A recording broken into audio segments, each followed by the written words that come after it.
भाई बांग्लोर ट्राफिक ये गोटे नियम अच्छी जदि यही हेलमेट पिंधि गले धरवे ओजाड हेलमेट गले फाइन ने कि हेलमेट कौन अच्छी मुझे ସେଇ जापारे କଥା यहीटारे लोके ହାଇଦ୍ରାବାଦରେ पुलिस ହେଲମେଟ फाइन ପିନ୍ଧିବ कौन ସିଧା अच्छी ଚାପୁଡା कहल ପକେଇବ यहाँ ପୋଲିସ। पिंधे फाइन ने न पिंधे फाइन है बांग्लोर नियम आ ट्राफिक तो देख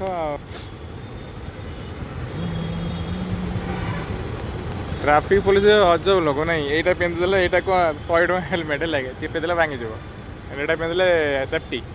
आउटा न पिंधिले अनसेफ्टी फाइन 500 टଙ୍କା सागे सागे दिने आमको ये धरी ये टोपी आनी नी घर धरते सागे सागे कहले फाइन सार मुझे लिफ्ट मागिटे पलि आसती हेलमेट आनी नी छाड़ी रिक्वेस्ट करते छाड़ी नेक्स्ट टाइम यहाँ किणा पड़ा आ गोटे थी नाशना जाता फिर आ गोटे नुआटे किणिकी 100 टଙ୍କା नहीं मात्र କିନ୍ତୁ ଏଇଟା ପିନ୍ଧିଲା ଆଉ ଟ୍ରାଫିକ୍ ପୋଲିସ କିଛି କହୁନାହାନ୍ତି ଛାଡ଼ି ଦେଉଛନ୍ତି ଆଉ ଏଇ ହେଉଛି ବାଙ୍ଗାଲୋର ଟ୍ରାଫିକ୍ ଆଉ ହେଲମେଟ୍।